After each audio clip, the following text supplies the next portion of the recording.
एक शादीशुदा लड़की अपनी माँ के पास आई और कहा, मैं अपने शौहर को अब 1 मिनट बर्दाश्त नहीं कर सकती।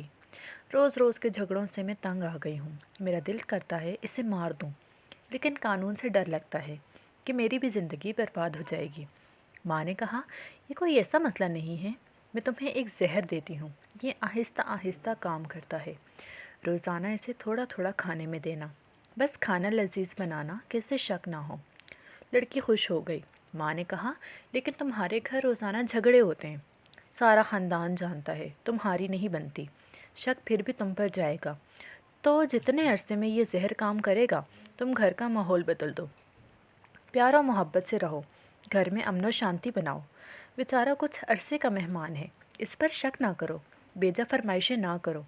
ख़ुद को बना सवार कर रखो, मीठी ज़बान इस्तेमाल करो, ताकि न शोहर को न इसके ख़ानदान को बाद में शक हो कि इसकी मौत की ज़िम्मेदार तुम हो।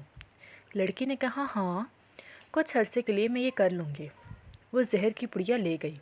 महीने बाद वो आई और माँ से कहा, इस जहर का कोई तोड़ है? माँ ने कहा, क्यों? लड़की ने कहा, मैंने चंद दिन से पाबंदी से जहर दिया, लेकिन वो तो बहुत बदल गया। मेरा इतना ख्याल रखता है, मुझे इतनी मोहब्बत उसने दी कि मैं शर्मिंदा हो गई। ये मैं क्या करने जा रही हूँ? माँ, मैं इसे चंद दिन जहर दे चुकी हूँ, अब क्या होगा? माँ ने कहा, कुछ नहीं होगा। वो हाजमे का चूरन था, इसकी ज़िंदगी में जहर तो तुम थी। किसी रिश्ते में ये जहर मियाँ होगा, किसी में बीवी, लेकिन ख़ानदान में बड़े बुज़ुर्ग बहरहाल हाजमे के वो चूरन होते हैं जो रिश्ते की इस हांडी को जायका और जीने का सलीका देते हैं।